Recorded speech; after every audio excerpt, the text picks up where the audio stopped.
Welcome back to Ghoster Coasters. And for all of our new viewers out there, if you haven't already, be sure to hit that subscribe button and become a part of the spooky fun with Ghoster Coasters gang. Coming into the 2022 season here at Ghoster Coasters, we had only been to two parks over the past 10 years or so, Kings Island and Cedar Point. Luckily this year we were able to visit some other amusement parks, spend time with friends and others, and got to marathon tons of new rides all across the country. 2022 brought us to Carowinds, and 2023 was filled with all the excitement one could ask for. So which parks were our favorites? And of all the new coaster credits, which one stands out the most to us? Today we take you from park to park, explaining what we loved about them and going over our new favorite credits for the season. Happy New Year, everybody. Glad you're with us here at Ghoster Coasters. Now let's loop, roll, and drop on into this. Beginning our list, we'll go over our favorite park trips from least to favorite. So starting off in good old Louisville, Kentucky.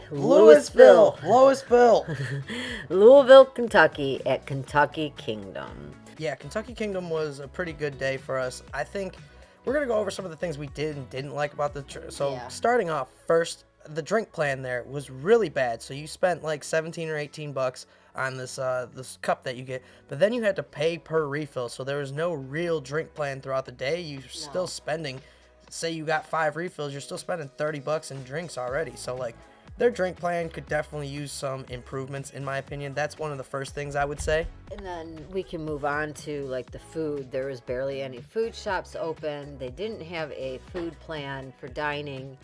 And it makes for a very long day because, as you all know, you pay for parking and you can't leave because you have to pay again to come back in. Yeah, there's no return. So once you pay for parking, you're there. You can't just leave and whatnot. And I mean, the gift shops were kind of non-existent anyways. Over there by the Storm Chaser area, there wasn't really much going on over there. Everything looked shuttered up, like a hurricane had been through there almost. Like your storm chaser, it was kind of cool adding on to the environment, but like I'm not gonna lie, it was like, what's going on over here? Right. Another great thing about it was there was no waits on an RMC. There's just something about that you can't really beat. That was one of my favorite RMCs I've ridden. Mine too. It's smaller and whatnot, but that thing packed a punch, does everything that I loved. The barrel drop. Yeah. Like, I'm sorry, that first drop is phenomenal. If you go to Kentucky Kingdom prepared, it's a pretty good day. The ops are good. Management doesn't really seem to care about the park right now. I don't understand what's going on there, but we're going to go ahead and move on to our next favorite trip of the season. The one, the only, Dorney Park. And they treated our whole entire gang like family. We can't say enough great things about the PR team over at Dorney. Way better than those over at Kings Island, like if you guys know what I mean. Yeah, it definitely felt like rock stars over there. So, as we know, they have the best PR team out there. Yep. And that park is absolutely beautiful. It is so quaint. It is very picturesque. And it was an awesome time with some very awesome people. Over there in the Lehigh Valley, yeah, definitely. The park is a little annoying once you get to the bottom, having to walk back up. It's definitely a park for people who can walk a lot. It's a workout. Yeah, definitely. But some other things that were great about it, we got to hang out with the Coaster Heat crew there. That was really fun. There was like 13 or 14 of us that took over Dorney Park, just hanging out in the water park, eating food, riding all the rides, got to ride Talon, which is actually surprising coming from the Ghoster Coasters crew here, guys. I actually thoroughly enjoyed Talon. I enjoyed Great Bear at Hershey Park as well. There's 2 inverts that I now would say are great rides, and I could re-ride tons of times. Talon was super surprising for me. Yeah. And the other one that kind of stood out there was Steel Force, of course. Everyone says the rival to Magnum, the smoother Magnum, the better Magnum. And I'm here to tell you guys, that is not true. It is smoother. I will give it that. And it's a good ride for what it is. But if you're expecting that Magnum airtime, you're not getting it. It's not even close. No, Magnum is definitely better. Magnum's return runs are 100 times better than the Steel Force ones. The Steel Force ones feel a little better. You know, they're smoother and not as boom, boom, boom, boom. But it's not even close. It's not even comparable, guys. So if you were wondering, definitely Magnum over. If you're looking for the smoother ride, Steel Force. They're both great rides in and of itself. So here's where the trips get a little bit fun and interesting for everybody watching. Hershey Park coming in hot with all the new for 2023 Wildcats Revenge. Oh yeah. So how did this new RMC stack up against the rest? I'm going to go ahead and say first and foremost that I thought Storm Chaser was better. But me too. It was a great ride. Yes. It definitely packed a punch. It's the new RMC feel. It's got some little janky transitions to it, which is why I didn't like it, and I kind of hit my head on the side on that little clear thing that's on the train. I don't know. I didn't really love it too much. It wasn't my favorite. Definitely not. But Hershey Park had a great ride collection. They really did, and all of their theming is super cute. It really is. Yeah, the atmosphere of the whole entire park with all the Hershey Kids stuff and whatnot, it's amazing. You can't really do it much better than they did. Obviously, they got their own Hershey thing, so it's pretty easy to lay that out. But they did a great job with it. And like you said, the park is just beautiful. Walking when we were eating and feeding the geese over there, the mac and cheese. Absolutely. And again, it is an uphill, downhill park, so, you know, it's an exercise park again, but beautiful, beautiful layouts. And so worth it. So many great coasters. They got a hydraulic launch coaster there still in Storm Runner, which if you guys are missing Top Thrill Dragster, there you go. You still got one just a ways down the street in Pennsylvania. Yeah, but you definitely needed their Hershey Fast Pass thing to get on everything. I forget what it's called, the Hershey Pass thing, you know, whatever, the fast track thing that they have. But you definitely needed one to get on every single ride there. Because there was no chance we would have been able to wait those lines out. It was ridiculous. And ops were very slow. Yeah, that's what I wanted to get into. The bad operations. First and foremost, why do you empty the whole entire ride before you open the air gates and let anybody on? Like, that was so silly to me being there for the first time. I had never seen that at a park. And I was like, this is causing an extra 30 seconds to a whole minute just to let people get on the ride. Like, what are we doing here? Yeah. That was crazy. So if they just fix little things like that, that park could be firing on all cylinders and rivaling parks like Cedar Point. But I think Cedar Point, Kings Island are just much better parks to go to because you know what you're expecting from those parks. And the fact that they do have lockers everywhere was awesome. And their drink plan was another thing that I could say, yay. You know how many Slurpees I got there? I don't drink Slurpees anymore because they're bad for your stomach, but I drank so many Slurpees at Hershey Park. It was unbelievable. I was feeling good the whole entire day, so that was cool. And another thing, I got a headache, so when we were heading back out to the car, they got this little tram service that just drives you out to your car. That is so awesome. Yeah, that was super cool. So Hershey Park did a pretty good job on that. Overall, the visit was great, but just expect to need to get their little Hershey Pass thing in order to do anything because it's a little ridiculous there. Now, here's where the surprises lie ahead. Six Flags parks were some of our favorite from the past season. My mother got to go to Great Adventure, and I went to Great America as well, with Great America being my favorite park out of the bunch, but let's go ahead and talk about Great Adventure for now. So, my favorite is obviously El Toro. It was like one of the first rides that we hit in the park, and let me tell you, like, we didn't even get off. It was like back to back to back rides, and that triple hump, woo, let me tell you. And the whole walk back there, like how clean and beautiful that park is as well. Like it's maintained very well. Oh yeah, and back to the El Toro, that is the best wooden coaster out there. I would say it's like, without launches, it's like Maverick. That is what Maverick should feel like. Like that is a crazy, wild ride. It is. One of my other favorite things about this park was Jersey Devil, the surprising RMC single rail. Now, it did not open until the very end of the night. We were going to ride Nitro, and, you know, that's my least favorite B&M Hyper so far. But we got a ride on that, and then I see Jersey Devil testing in the distance, and I'm like, huh, is that going to open? So, naturally, I go running over there after. My phone, everything's stuck in the locker still because I was like, oh, is this going to open? It ended up opening, and I got 23 rides back to back to back. In the very back on this ride, nonstop. Nothing better than that. Nothing beats that.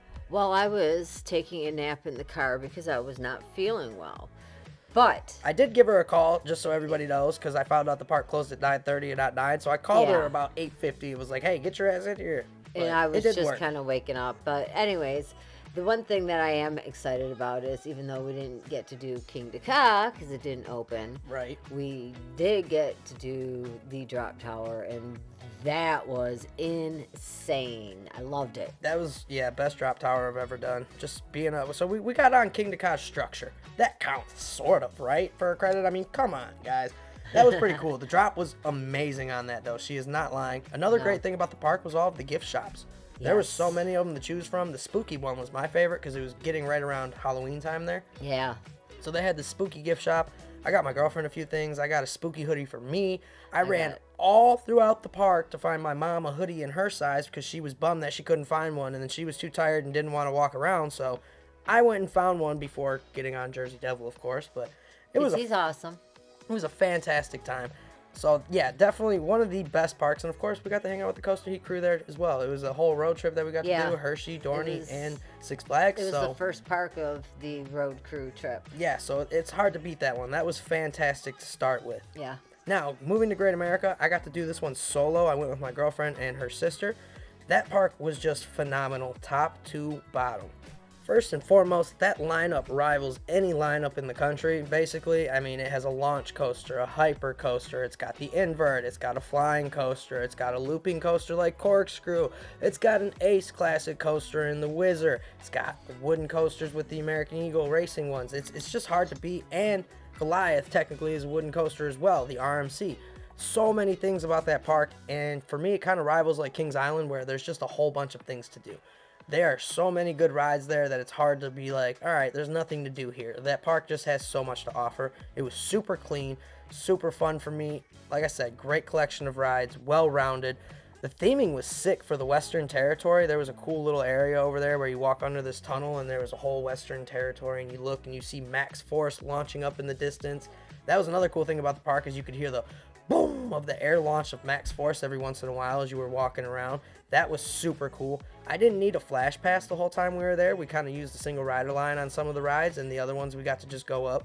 Oh, and I forgot to mention X-Flight, a wing coaster, just like Gatekeeper at Cedar Point. There's just so much to do at that park. It's hard not to be interested in having fun the whole entire time. Like I said, Max Force does bring the long lines though, so if you're looking to ride it, make sure you guys get there and ride it early or get your flash pass, because again, that one is very, very low capacity, but super good. That air launch is better than Dragster's was. I'm telling you guys, have to get there and ride that. The experience was amazing. And I definitely look forward to getting there this year now that I have a Six Flags pass and we aren't that far from it. Yeah, it's going to be a great time. So, how about our favorite rides from the new year? What were your favorite rides?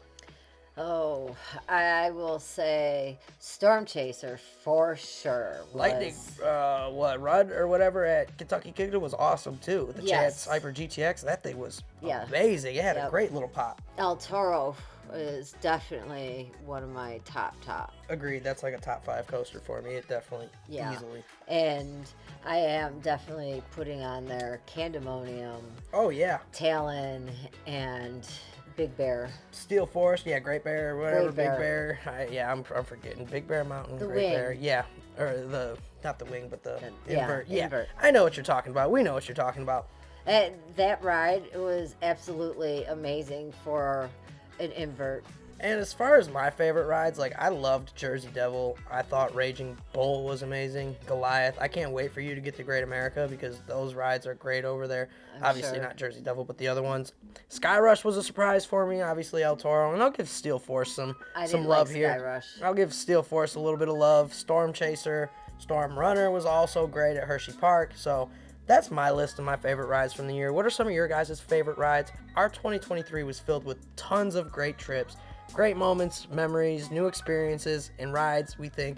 So that's what we think makes this coaster community so amazing.